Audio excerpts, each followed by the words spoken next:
All right, folks, our government is telling us that the banking system is resilient after we've seen multiple banks go under here in the United States.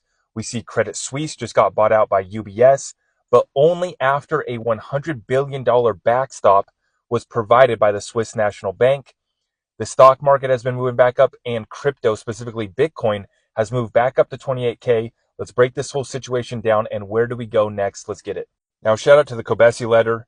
It may seem like the banking crisis started overnight, but in reality, this is the product of $4 trillion in printed stimulus. And that's just since 2020 when Trump opened up Pandora's box. Years of 0% interest rates. And then the other thing that Trump did is he allowed the government to invest in bonds and ETFs.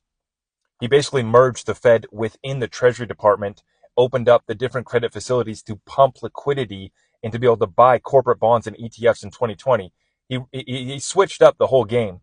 And then that was after, and we've now had 22 straight months of 5% plus inflation. We are paying for years of free money, easy money.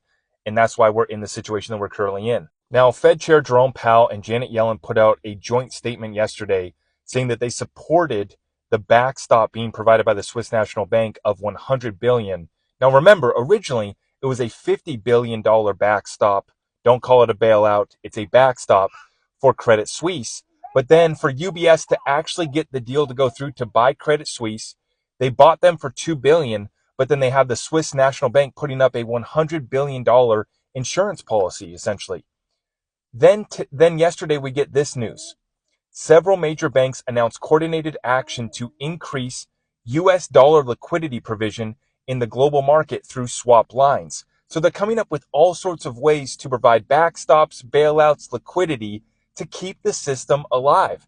This was the Federal Reserve Bank of Canada, Bank of England, Japan, the Swiss National Bank, which is also providing $100 billion of liquidity to just get one bank deal to go through for Credit Suisse.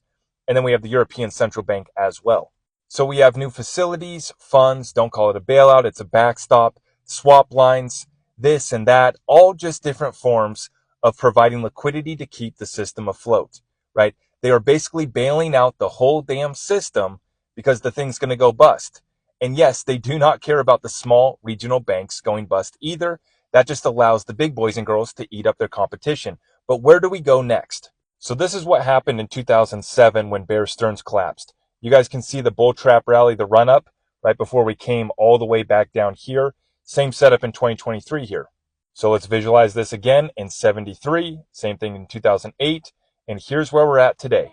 I think this gets worse before it gets better, so I'm staying liquid, cash on hand, and also buying silver.